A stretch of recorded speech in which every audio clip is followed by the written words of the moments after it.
Hey Femme, it's your girls, Carolina and Tessa. Hi. Girl, give me more energy. Match me. Hey! Thank you so much. Y'all, it is the last season, dare I say, last episode. Are you fading us? What's happening? No. Guys, we're not quitting. No, we are quitting. We've extended this season than we've normally, choose to kind of do. And that's because more amazing guests just kept coming. And I say tonight because we're recording at night, but the guest that we have on today is a return guest because he was so amazing on our podcast. It's been like a year now, I want to say. It was season 9. Season 9. Thanks, Tessa. Because she's clocked it in. She knows what it's about. He was on season 9. It is Mr. Chris Heck, director, filmmaker, all the things, writer. Extraordinaire. No, you guys really loved his episode, and if you didn't get to hear it, definitely after listening to this one, go back, season 9, Chris Heck. He's one heck of a guy. I'm pretty sure I made that joke last time, and he's going to be like... You definitely did. Okay. Grunts. I can hear you grunting, Chris. No, but today we were just so excited to reconnect and talk about his feature film. This is his first feature film. It is called The Savage State, and he's currently campaigning on wefunder.com. So definitely make sure, after hearing all about this dark, atmospheric, and visual fantasy world that he's building, I know you guys tend to love the same kind of genres that we love, so I think you're going to be a fan of his work if you aren't already, and more so like all the cool tech that he's building into it, the art.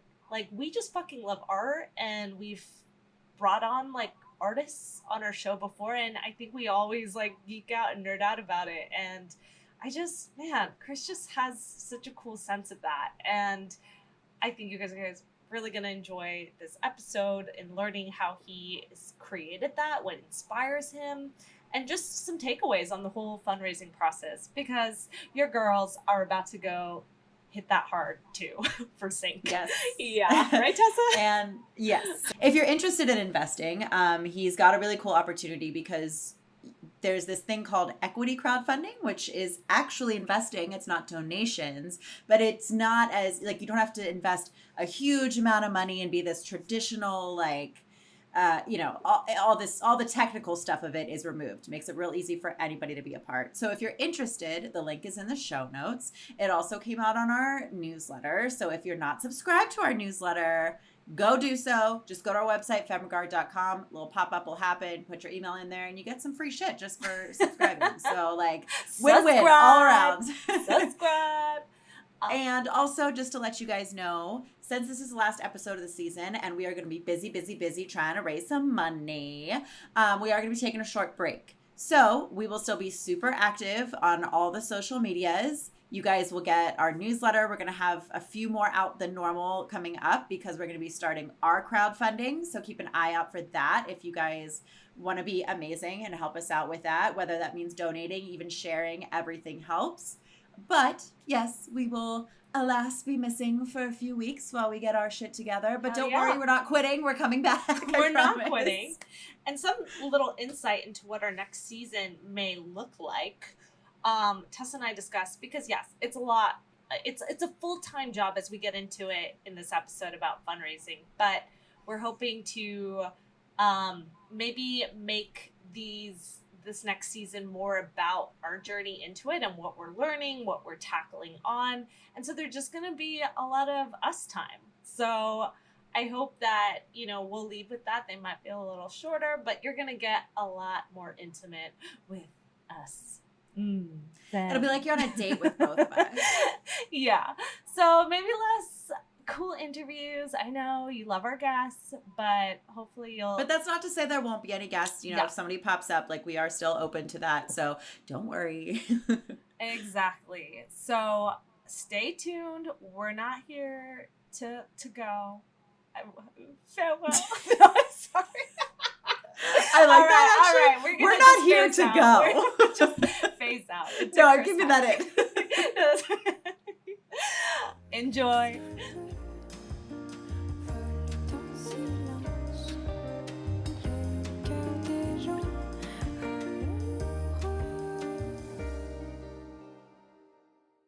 Since we last spoke, like, how has your life been personally and professionally? Like, what about you, Chris?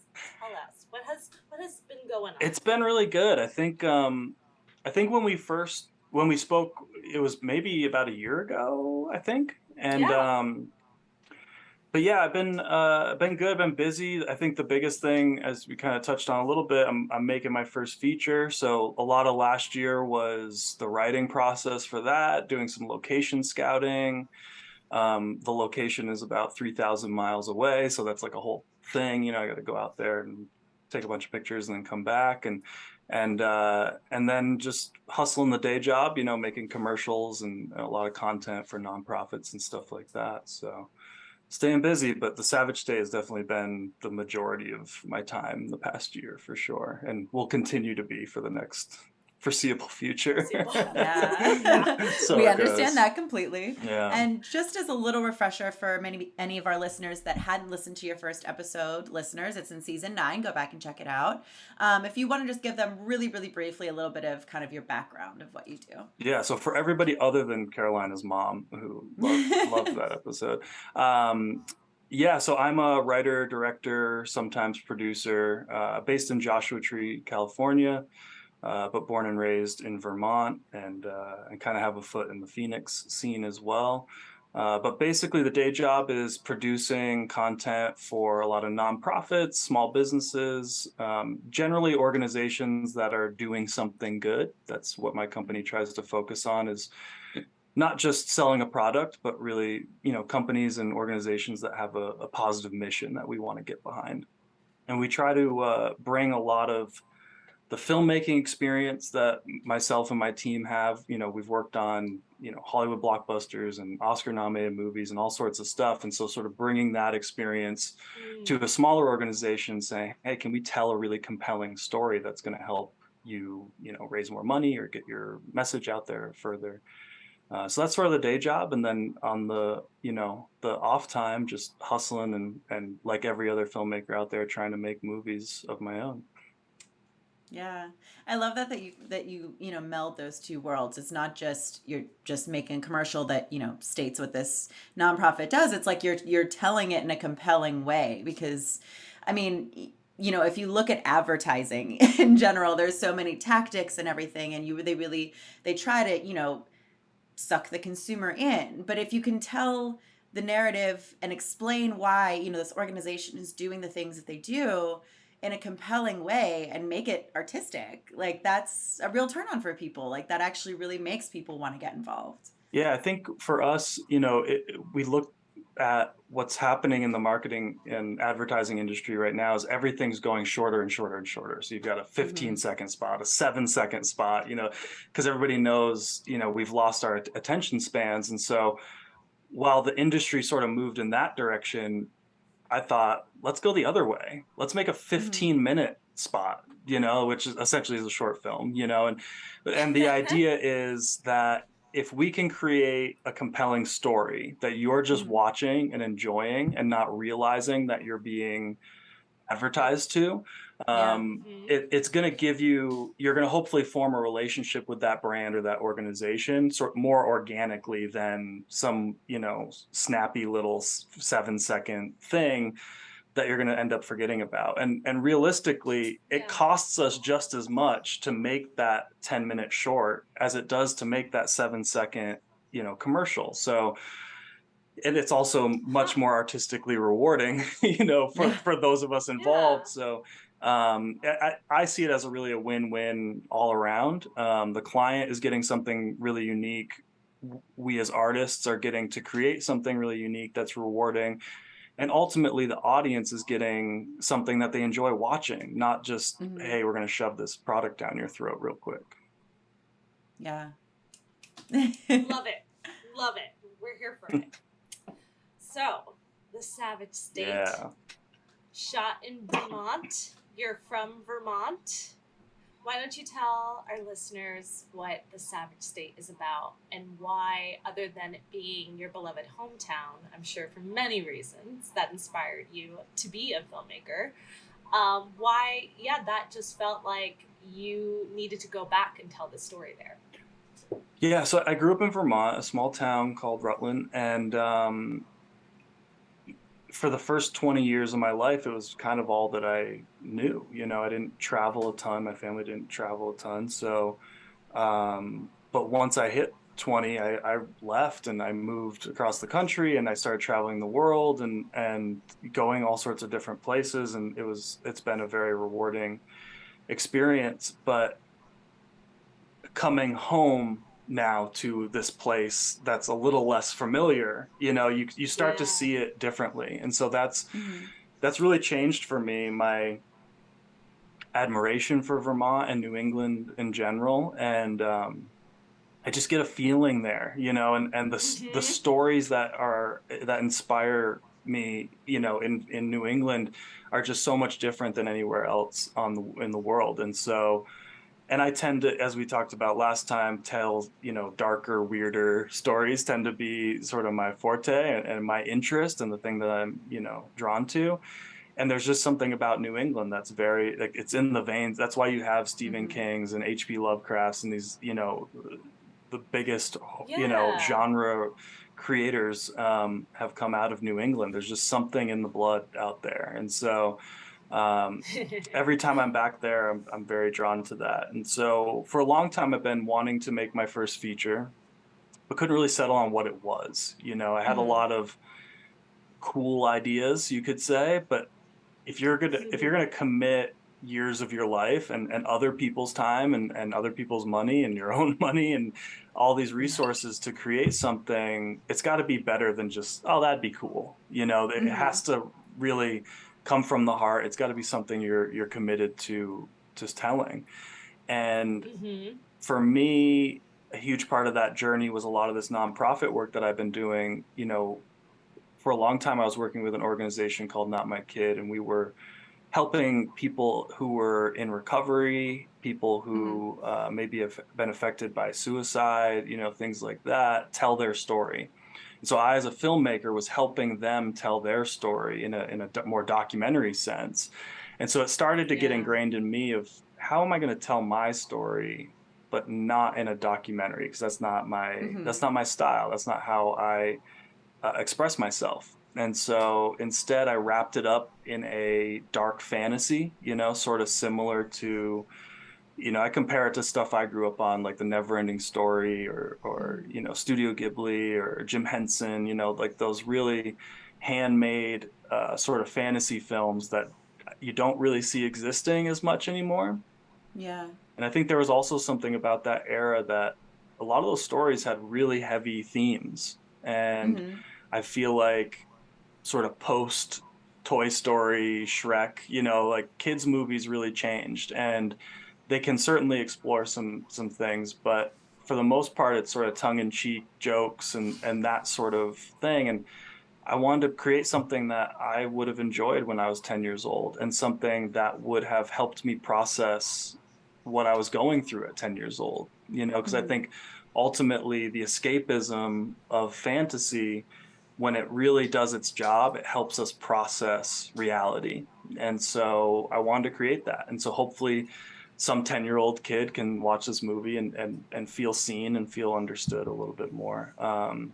So that's sort of where it came from. What that ended up being was, like I said, it's sort of a dark fantasy. It takes place in 1850s New England. It's about a boy who's been abandoned in the woods, and he sees a shooting star crash and decides, if I can go get that star and bring that back to my family, then maybe they'll let me back in. And so it's his journey through the wilderness and encountering all sorts of creatures and beings to get this fallen star. Very cool. That's a really good point you make too. I guess I haven't really thought about it. Like, yeah, kids movies when we were growing up were way like darker. And I don't even necessarily mean like the actual content of the plot, even though sometimes they were, but sometimes they weren't. But just like, they were fantasies for kids, and like sometimes they were really creepy. Like The Dark Crystal, if you guys remember that movie, like that was a creepy movie, But they were made for kids, and they were made to like tell this deeper story. And so, it's really cool that you're doing something like that again, because you're right, we don't really see that anymore. Kids' stuff is a lot of times way more. And I do think that, like, Pixar's starting to, like, get a little deeper into the stuff now, but it's still not, like, as spooky and fantastical as it used to be. Yeah. Yeah. And I think very naturally there's a want to sort of protect kids from, certain types of themes and stuff, but when I think back to what I was experiencing at that age in real life, it's like, it's heavy stuff. And I think a lot of kids are going through heavy things, and they need content, they need media that sort of helps them understand that world and those realities, not just something that helps them forget about it, because then you end up 34. Then they hop on social media and they see horrible things anyway. Absolutely. Because everyone has a phone. So it's like how they're already exposed to it, or pre-exposed to it. And then, your film can help them navigate an understanding of what is even going on in the world. Because that's what, to me, the young kids that, before I landed this full-time, I was doing some nannying. And wow, like these kids are so intelligent and they're so with it. Like they know everything that's going on in the world. Like you can literally have a deep dive conversation about culture, economics with an 8-year-old. Like they'll know what is going on, or like, some awareness. They'll ask questions, but it's like, it really it was actually such a cool gig to have, to kind of put that perspective of like what these young kids are like processing and going through, which I was going to ask you, what are you doing to kind of re-tap into that and write, this understanding from this 10-year-old's perspective? I'm sure you have a process into that. Yeah, a huge part of it for me, and really part of what started before the story was even written, before page one, I started getting back into a lot of the stuff that I was into when I was that age. So trying to watch those movies, listen to that music, video games, comic books, like you name it, all that stuff. And really it sort of taps into that sensory memory of being that age and having those experiences by consuming that content again. And so it really helped bring me back to that age range, and sort of put me in that mindset. And then from there, I really stopped worrying about making a kids movie. I was thinking you were going to say that at some point. You're like, at the end of the day, because they process it. Exactly. They're still processing it just like we are. The only thing I've been conscious of is just, we don't have anything in it that would be, explicit, no swearing and nudity, things like that. Nothing that would give it an R rating. But other than that, I'm like, I'm just going to... It's going to do well. Yeah, I'm going to... Well for you in distribution, let me tell you.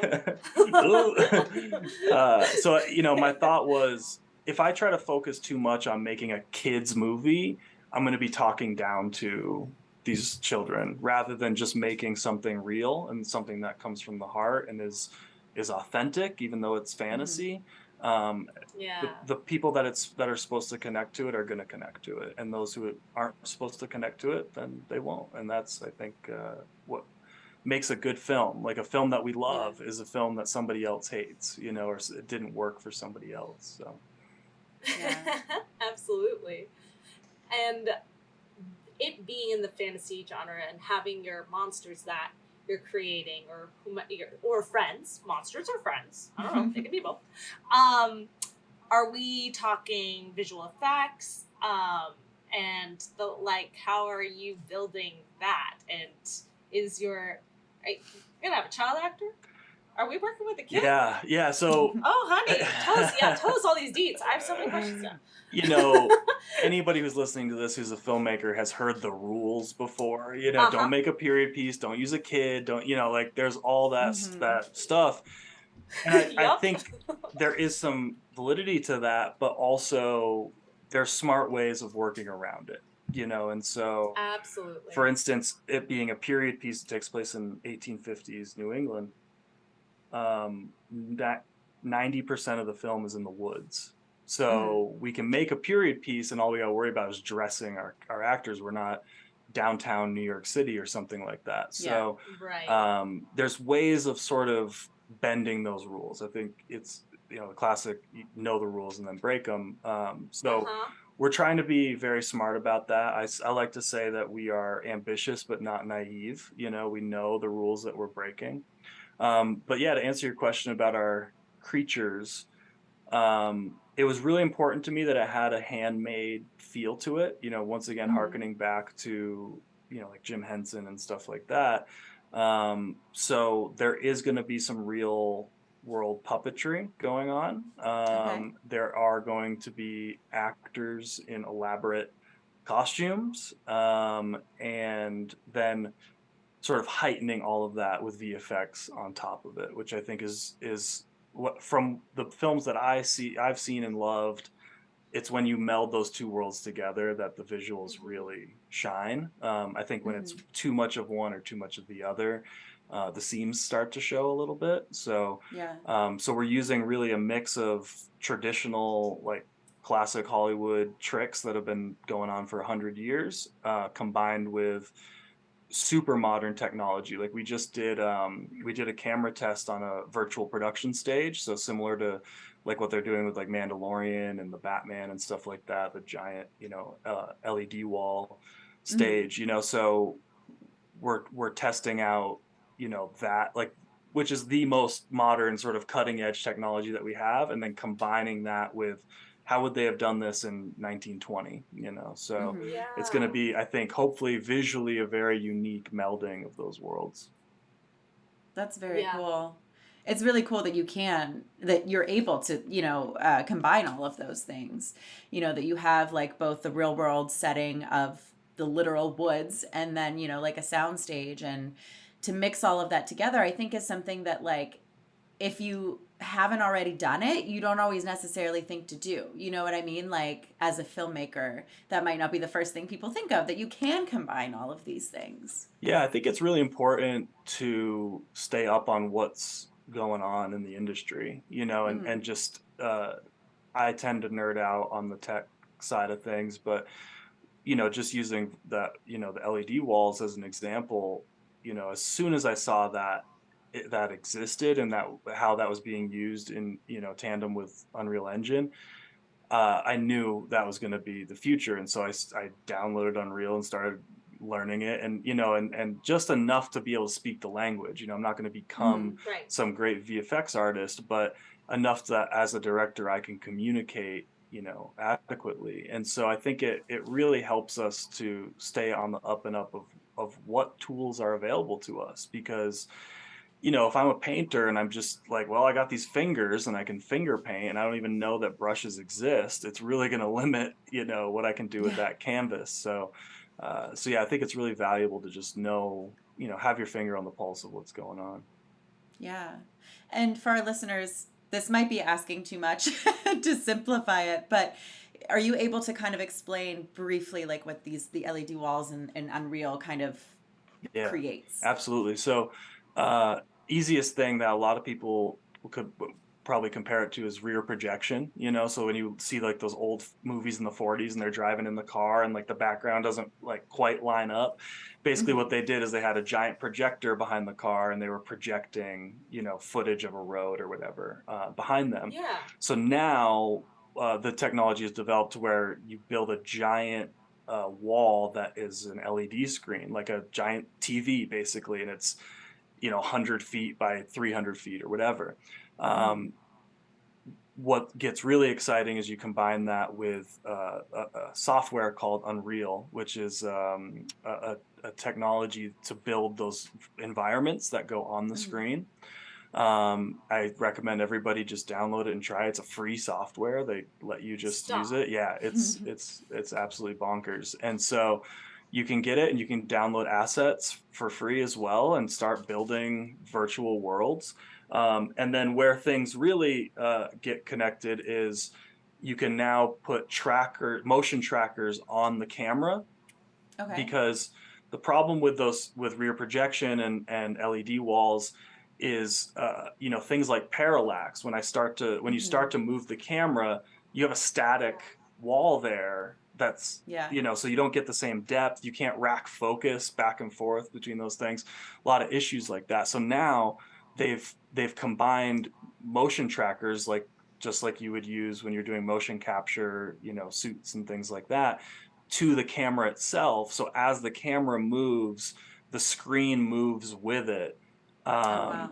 digitally, not physically. Digitally, the Right. screen moves, so you actually can capture that parallax and it helps sell that there's an actual environment there that's not really there. Holy Yeah. crap. Yeah. If That is anybody's really curious cool. about it, they did a lot of really good behind the scenes for Mandalorian, because that was one of the first big projects to use that tech. And so I think you can find that on Disney Plus or YouTube or wherever. But I think especially for directors and cinematographers, you need to learn this, because like pretty much every car commercial you see now is shot on these walls and you can't really tell, and the industry is only moving further and further in that direction. So it's really valuable to have that in your tool belt.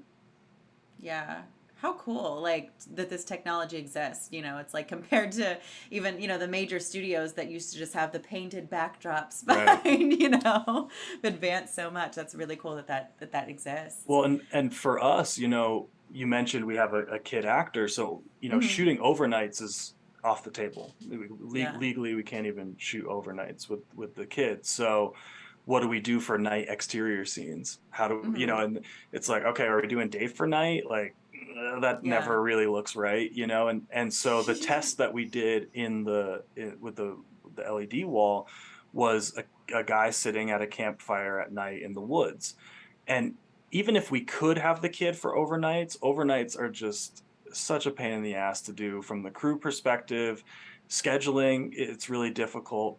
And then also lighting the woods at night can be so time consuming and expensive. You need so much gear to make that happen. And power. Yeah, absolutely. Like the generators Exactly. are going to be astronomical. So we did it on the stage, and it took us, I don't know, maybe an hour to set up for this shot, and we had a beautifully lit forest, in air quotes, behind him. We had a little light gag, acting like the fire. We put some we brought in real branches, so we had like some foreground elements that were real, and we shot. And that was it. And it was Tell me you 3 have the o'clock in the BTS afternoon. of this. We do, yeah. I'm gonna be putting that up on Instagram really soon.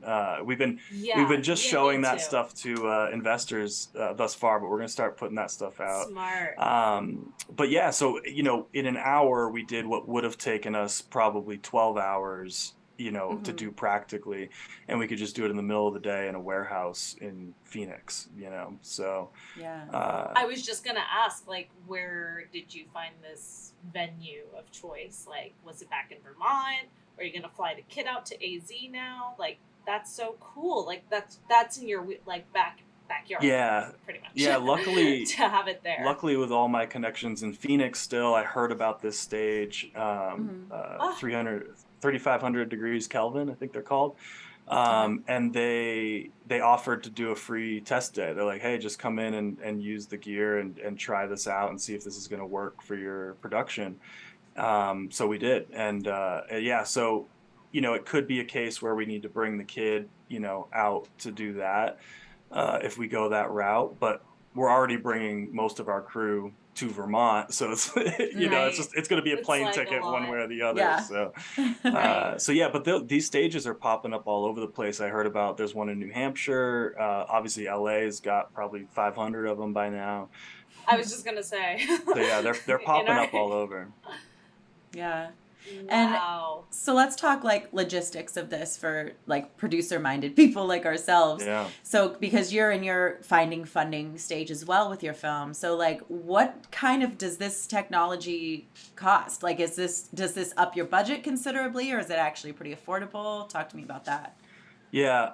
I mean, hard numbers, if you were, a professional crew coming in shooting a commercial on a stage like that, it's not cheap, certainly. Mm. And there's now more like different people that you need to hire as well. Like there's certain techs that work with that type of gear.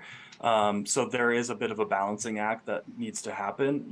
Okay. Luckily we have some relationships and we can kind of start to make some deals, and people that just want to see the movie get made, we can work some stuff out that way. But you weigh that with getting a, 2-ton grip truck out into the middle of the woods and Yeah. the 12 people that it's going to take, that budget number starts to really get up there as well to shoot it practically. So it's sort of a balancing act of those things. Yeah, Wow. that makes sense. Yeah, that was going to be one of my follow-up questions is that would you have to hire a technician and operator to like help run this stage, I guess? Yeah, I think like that is trained to run this stage. I think most of those stages sort of come with a crew. Like you Cool. got to pay Yeah. them obviously their rate and whatever that Right. is, but you're not, putting up a Craigslist ad looking for, a stage Yeah. person. Like they have like their in-house people that can handle that stuff. Where it gets a little tricky is what's going on the screen. So you would probably want to have an Unreal artist, in pre-production designing those backgrounds. The backgrounds. Right. Yeah. And what's really exciting about that is you can then in Unreal put a digital, like a virtual camera, plop it down and start to see what your actual shots will look like. So you can actually be prevising with the backdrops that'll be actually captured on the stage as well. So cool. Yeah. My mind is just like blown by how I guess intricate, this is. Yeah. Very cool. It's really exciting. Yeah. Hey fam, have you heard us raving about Jambox yet? Because let me tell you, it's such an amazing tool for filmmakers, podcasters, advertisers, and anyone who needs music for their projects. Jambox.io is so versatile. They've got songs and sound effects, organized by artist, genre, mood, and tags. And they're actually affordable. For as little as $9.99 a month for independent creators, $6 a month for students, or $19.99 a song, you can choose whether a subscription-based membership or a la carte pricing works better for you. And they're flexible. For individual creators, to commercial, to advertising, to theatrical release, they've got you covered. Plus, they're constantly growing and evolving, with new songs and playlists all the time and customer service on point. They really do have everything you need. We've been working with them for a while now and couldn't be happier. That's why we have a special coupon code for our listeners. For 10% off your purchase, make sure you enter code FEMME10 at checkout. That's Femme, F-E-M-M-E 10 at jambox.io, where they connect creators with ridiculously good music and sound effects. What cameras are you going to be working with on the exterior shots? We've been talking. My DP, we just had that conversation recently. He has a Alexa Mini and loves the Alexa Mini. And Cool. I personally, I'm not the type of director who really likes to stick their hands in those decisions. I'm like, hey man, I trust you. You're good at your job. Camera looks beautiful. We've shot some other like stuff if they're on it, speaking your language in terms of what you both see the vision, I feel like that's what matters the most. I'm like, you understand the kind of light, the color that we like want throughout the film, and I feel like that to me, as long as we're on the same page there, you can use whatever camera I believe to like capture that. Yeah. Our cameras are good.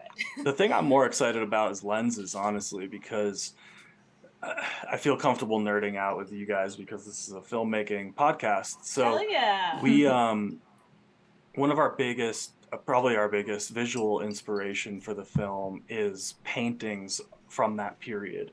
So we made the choice to Nice. rather than pulling inspiration from other films and the language of cinema, we're looking to paintings from mid 1800s, you know, and specifically the Hudson River School painters who were all working up in that area around that time. And actually, the title "The Savage State" comes from a painting by Thomas Cole that was around that period. That is so cool. Yeah, and so part of that is how do we lens this, you know? And so my DP thankfully is like a little mad genius, and so he's literally like rehousing old vintage lenses to be able to fit onto this camera, and so we can get like interesting glass distortions to sort of better match what you see on the edge of paintings, you know, like if you really study a lot of those paintings of that time, you know, they would put a lot of detail into the subject, but then around the edges it sort of gets blurred and you know, melded like in. A vignette, exactly. Yeah. So we're looking at like, how do we create that now with a lens, you know, that same sort of feeling and effect. So just slap a little Vaseline on it. I mean, we are not above that at all. We do all sorts of crazy tricks. I mean, I'm kind of known as being the director who just like throws weird shit in front of the lens. You know, I always in my camera bag have like a little bag of like broken glass. Basically, it's all sorts of different pieces of glass and plastic and all like stuff that I've found over the years that we like to put in front of the lens to create different effects. And so we're going to be using a lot of that on this film as well. Very cool. Yeah. Dude, I'm so excited. That was gonna be one of my questions, is why this time period specifically, because it's very specific. Like I was curious. So yeah, did you just happen to stumble upon these paintings, like it all, and you were moved? I mean, I don't know if you guys have had this experience when you're writing, but I tend to do a lot of research, especially because I'm into writing period piece stuff, so it requires a lot of research. But something that I've found is like pieces will sort of start to click together, and then you'll do some research and something you've written already makes sense with the research that you hadn't researched yet, and you're like, wait, how did that happen? You know, like and I don't really understand it. I'm not going to pretend to understand it, but I just go with it. And so excuse me, why 1850? A couple of reasons. I mean, a huge theme that we're exploring with the film is the corruption of innocence, and one of the ways that we are showcasing that is the effect that man has on nature, you know, and how we are these parasites that just go around destroying the planet, basically, and we need to all learn to live in more, you know, in harmony with nature. Well, in the mid 1800s in New England, like the land was pretty much clear cut. Like they were just destroying the forest because so much relied on lumber and timber. And so you had you started to have a growing sort of consciousness of people being like, hey, like maybe we should be protecting this more. And then out of that came art, of course. And you had these painters who were really emphasizing those landscapes and saying, look at how beautiful this is, you know, making people look at how beautiful the land was so that they wouldn't destroy it. And from that, you ended up having some of our first national parks, you know, started to be established to protect the land. So that was a huge part of it. Another part of it that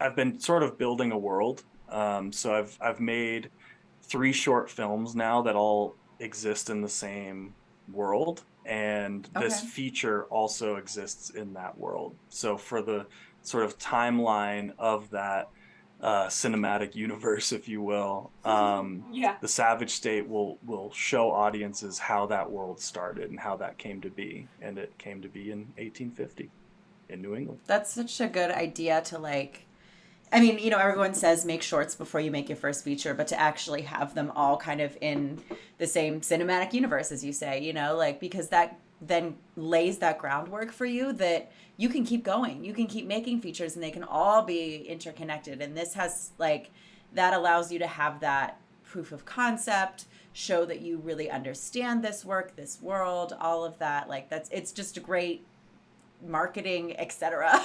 tool for you, Yeah, I mean, for Yeah. me, I've always really admired, like Tolkien, and even looking back at like Greek mythology, and any time that stories are interconnected and characters are interconnected, even looking at things like Star Wars and Marvel, and these worlds where you can go into one film and enjoy it and just be like, oh, that was cool, I know nothing about anything else and that was fun.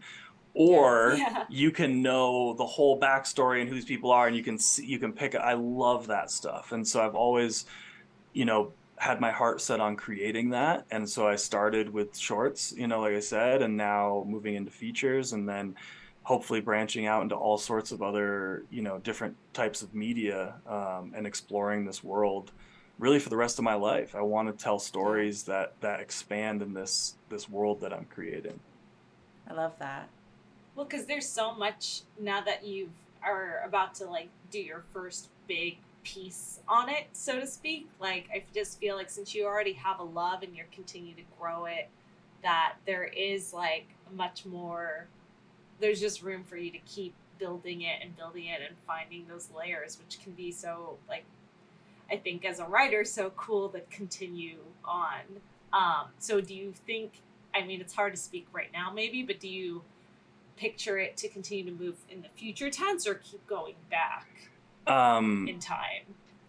Or do you see time as like a non-linear aspect in life? So do you view time? Time doesn't non-linear. exist. Everything, everywhere, all at once. Yeah, time is a flat circle. Exactly. So 1850 for this world, like 1850 is sort of there's a thing that happens in the movie. I won't spoil it for you yet, but there's a thing that happens that sort of sets things in motion. Mm-hmm. So everything starts there, and then I have an idea of when this world ends as well. So I have those two bookends, which I think is really important. Everything in the middle, we can jump around. And so that's the hope is we can jump through time, telling these different stories that take place in that window. And the audiences who really want to be engaged and want to dive deeper will start to see the connections, but also just the average moviegoer or book reader or whoever they are, can just enjoy that single thing for what it is. Yeah, very cool. So I also want to get into a little bit the slightly less fun, but just as important aspect of financing, since that's kind of where you are in your timeline of production right now. And that's where we are as well. So we're extra interested to know how you decided to go the route that you did, donations versus investors versus equity, crowdfunding, all of those sorts of options that we have as filmmakers. How did you decide to go the route that you are? Yeah. So we went the crowd equity route. And for anyone who doesn't know what that is, it's essentially there's new laws in place that there used to be a lot of restrictions on investing. You had to be an accredited investor to get involved in something like this. And I think that was really important. It protected people from being scammed. But now the laws have sort of loosened up a little bit and made it possible to make very small investments into a company. And so you'll see a lot of startups now, raising from friends and family, and you can throw in $100 and be an investor in this, company. And now more and more filmmakers are starting to do it as well. I mean, Jim Cummings famously has killed it, with a couple of films and been very successful, not only raising the money, but then recouping the money and getting great distribution for these projects. And what's really exciting to me about that is Hollywood and filmmaking forever have been surrounded by gatekeepers. And you need to get to this person, to that person. Shocking revelation. And so, as this kid from a small town in Vermont, I don't even know where the gatekeepers are, let alone how to get to them and how to, entice them into this weird ass fucking project I'm trying to do. They already have their format, they have their exactly. equation, and if you don't fit into the variables, they're just not going to greenlight it. It's still such, it's mind-blowing that it's still that. So similarly to what I think, sites like Kickstarter and Indiegogo did, where you could now go to your friends and family and your audience and say, hey, we want to build this thing. If you donate, you can get a t-shirt or whatever.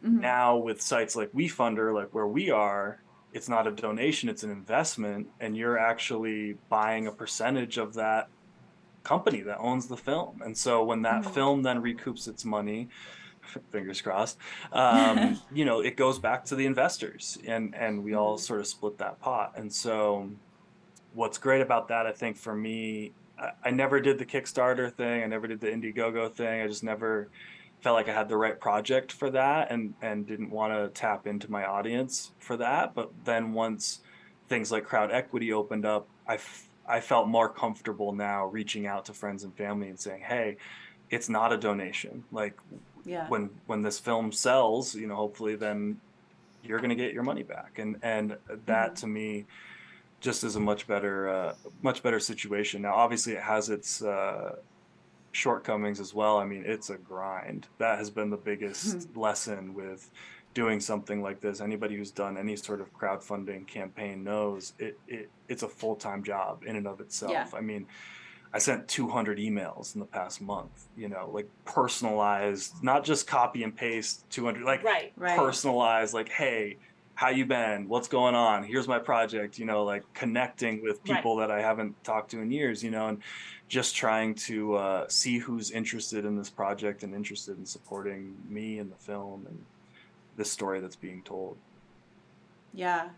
I mean, that's the thing. It's no matter which route you take, whether it's, traditional crowdfunding, investors, whatever, like you have got to be on top of everyone, it feels like begging for money, but you also a lot of times come to see how many people then are supportive of you and do want to see you succeed and want to have a hand in that. Even if they can't afford to be like a big investor, they want to donate something, they want to help you out, which is promising.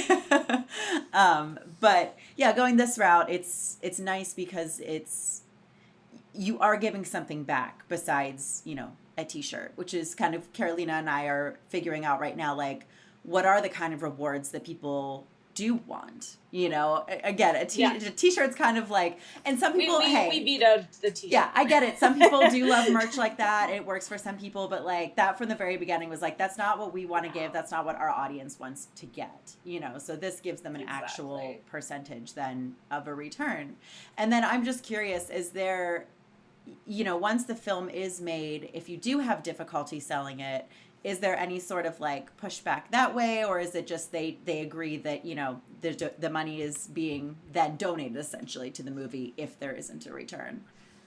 I'm not a lawyer, but my understanding of it is it's like investing in anything really, that if the company fails, ultimately your investment could go to zero. There is that risk, and I guess you could consider that a donation at that point. Would be probably a healthy way of thinking about it for yourself.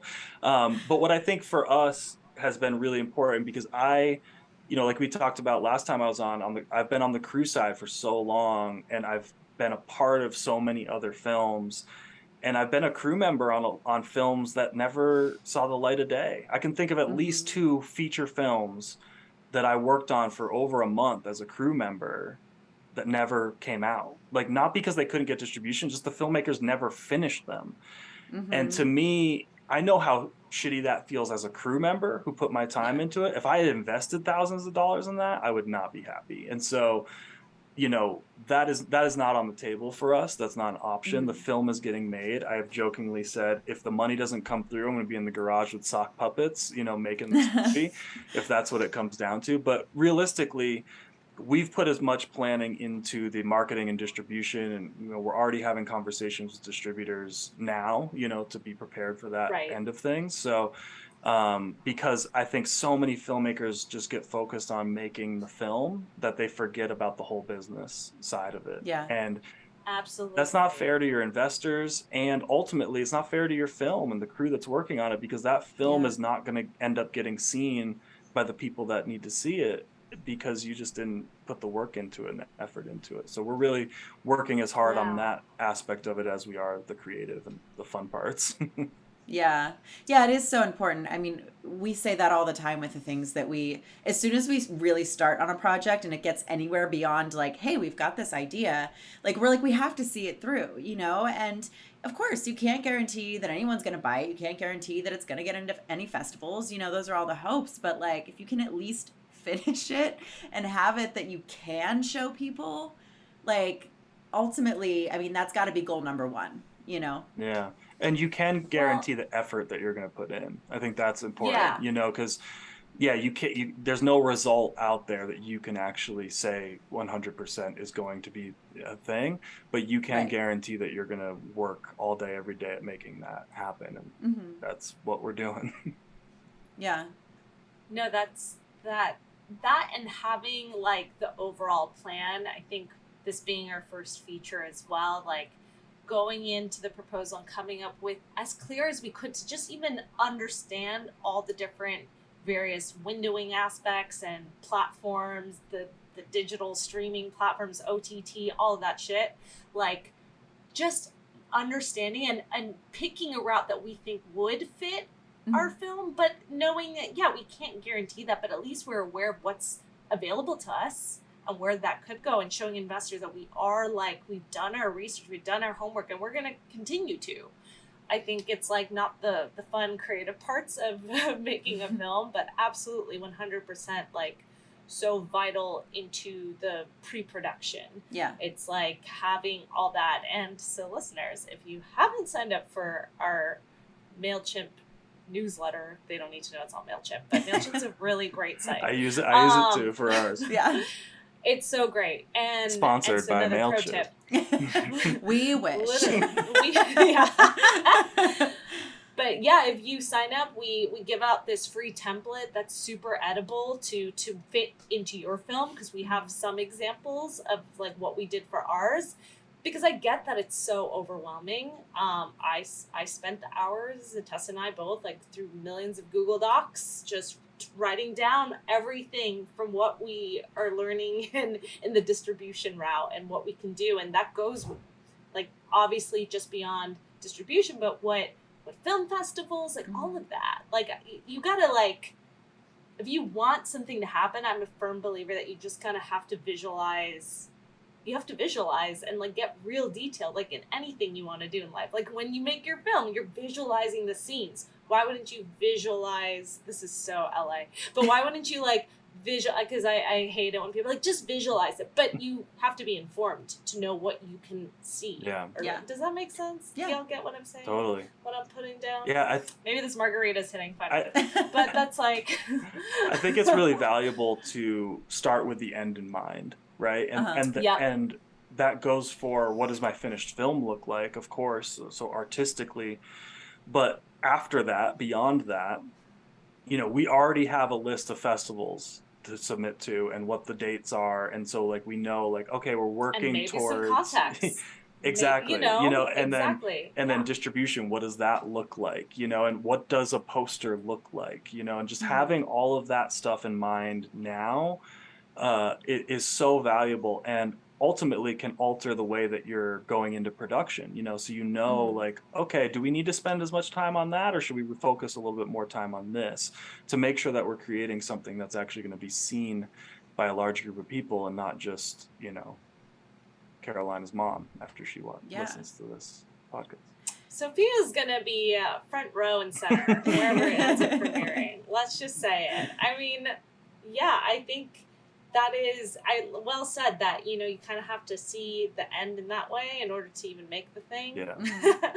And, it does prepare you, I think, a lot of times for, like, the choices you make as you're filming. It's like, you know, like I said, you're already going to do great with that PG rating, you know? It's going to be, I'm manifesting theatrical distribution through and through. Here we go. The board has given it an approval.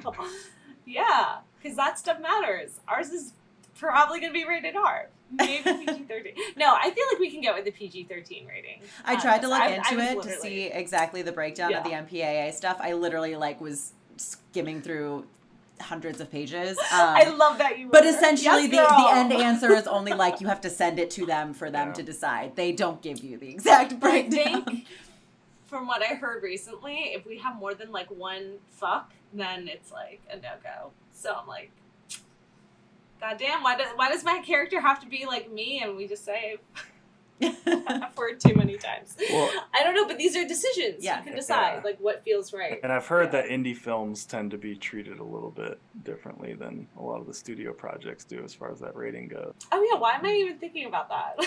You know.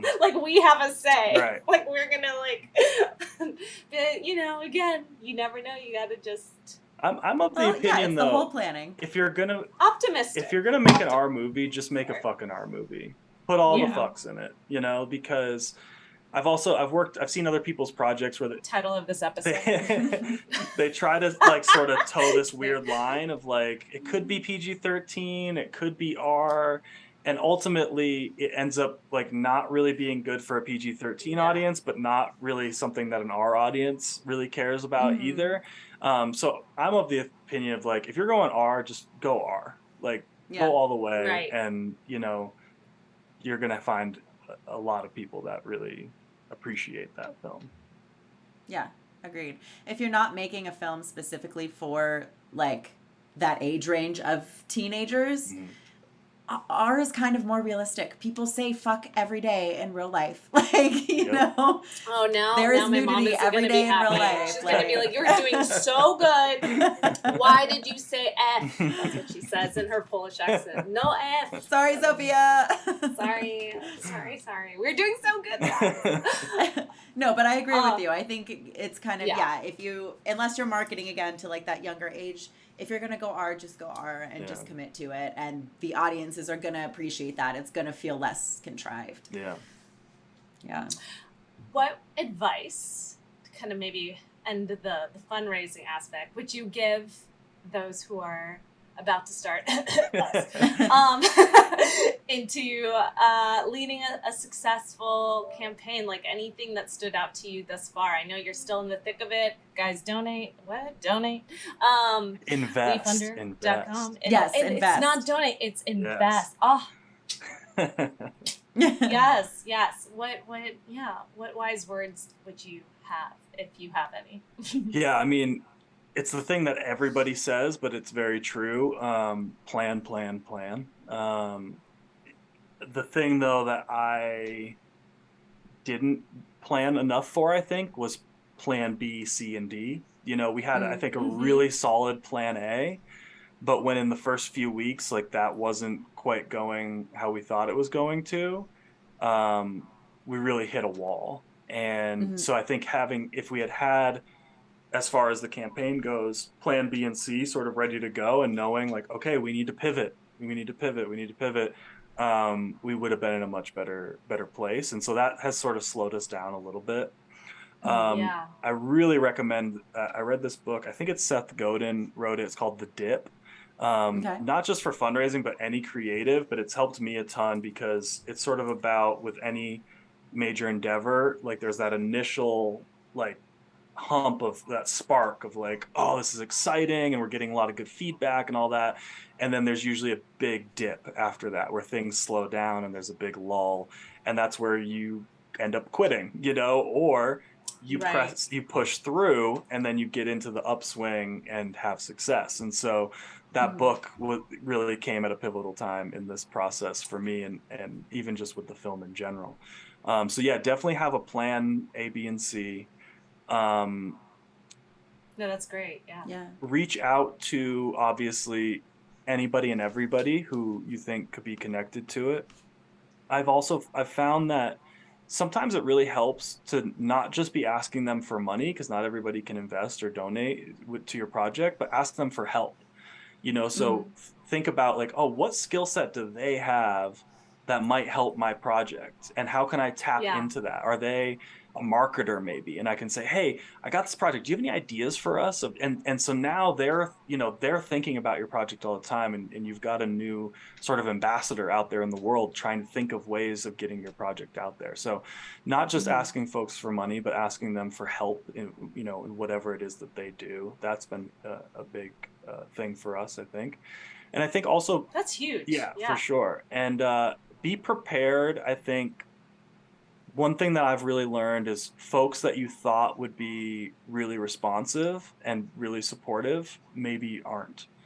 And people who you haven't talked to in years are going to come out of the woodwork and be your biggest supporter. And that's really unexpected. So maybe just kind of be prepared to not be totally let down on the one side, and also be pleasantly surprised on the other side of that.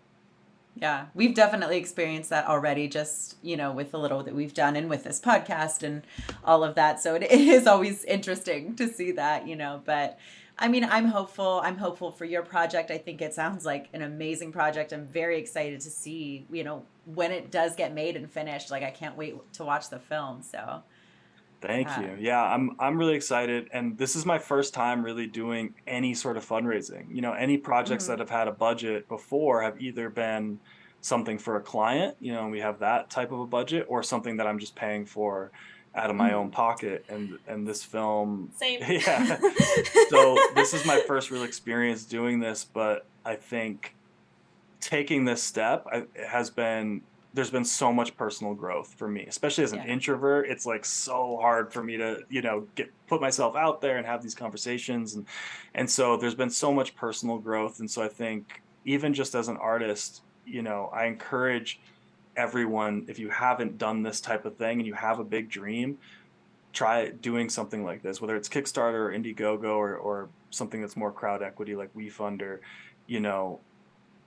Putting yourself out there and putting your dreams out there is really fucking hard. And you have to be so vulnerable doing it. But that's where that success sort of comes from. Because if you just stay at home in a bubble and not showing your work to anybody, then why are you making it? You're going to end up with like J.D. Salinger, and you just die with like 30 novels that nobody's read sitting in a drawer. So get out there and make some stuff, and let us all pitch in and help you make it. Yes, moral of the story. Yes. Chris, thank you for saying that. And I think a lot of artists tend to be introverted and find this whole thing uncomfortable. I'm not so introverted, but I still find the aspect of crowdfunding. Tessa will tell you right away. I was like, oh no. I just want a larger donation. I'm going to talk, and I'm still like manifesting that, but like, I know we got to do it. We got to do the crowdfunding work. I mean, especially I think for your first film, like that's just the way it goes. You gotta really fight for it, and hopefully, get some return investments once you've successfully done it. So it's just maybe a little bit easier. Yeah. The second film, the third film, So that's what I keep telling myself.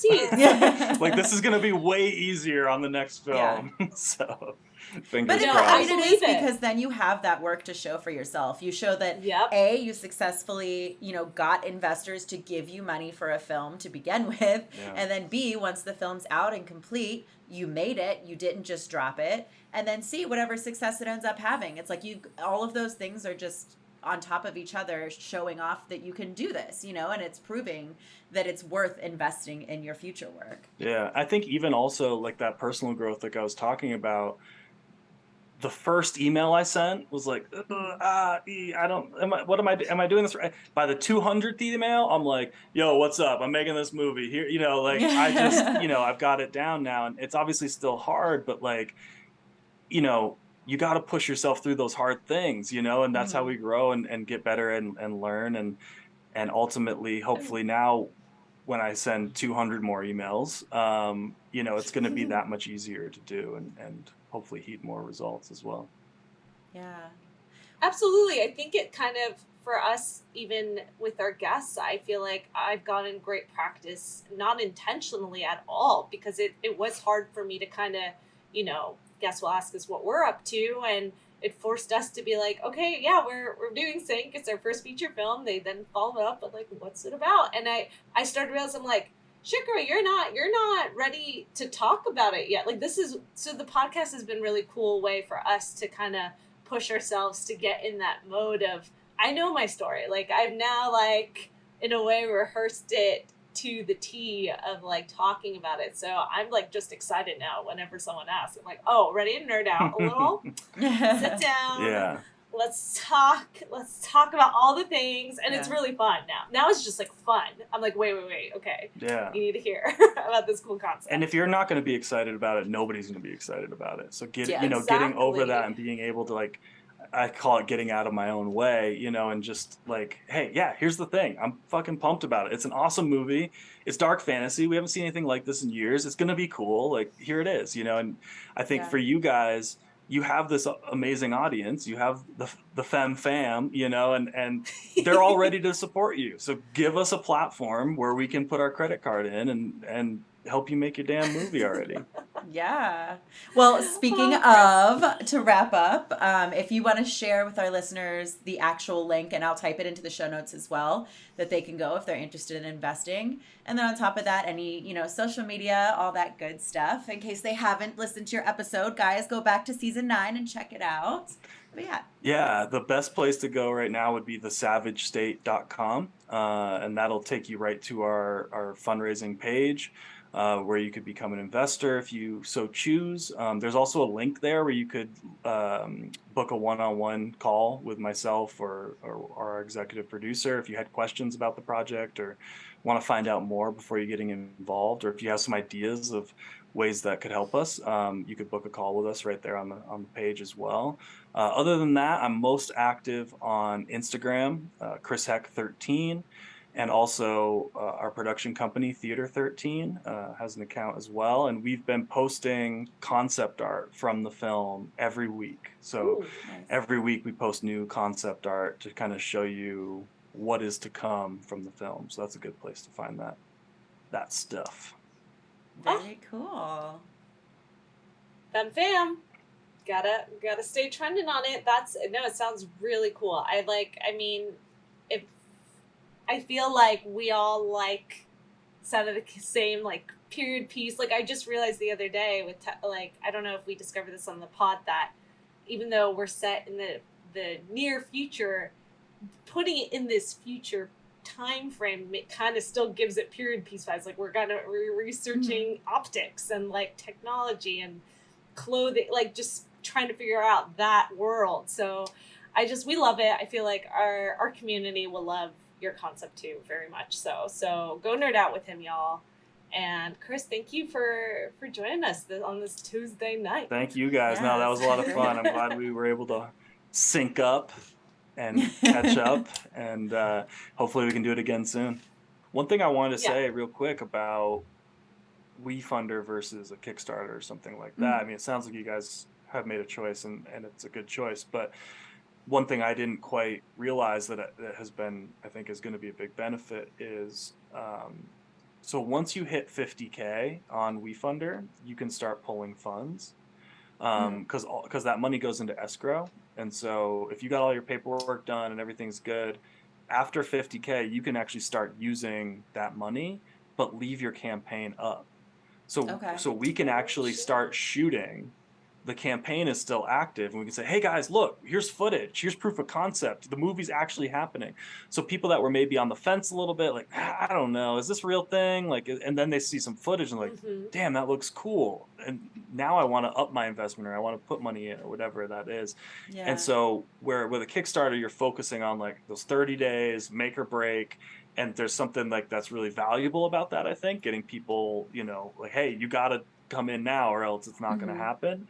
WeFunder tends to be a longer haul, which is more akin to traditional, investing. And so what's nice that I've found is like once we hit that 50K, we can go into production and then try to raise the rest basically and still have that campaign up, which is going to be helpful. Yeah, that's really cool. I didn't know that. Yeah. Well, thank you guys again. I really do appreciate it. It helps, get the word out there, and we need all the help we can get. So absolutely. Sweet. Awesome. All right. Cool. Have a good night. Well, have a great rest of your night. Thanks for listening to Femme Regard Podcast. If you like what you hear, tune in every Friday for more tips on the filmmaking business and insightful conversations with industry professionals. We can only grow with your support, so please subscribe, share, rate, and review. You can also join the Femme on Patreon. For more on us, check us out at femregard.com.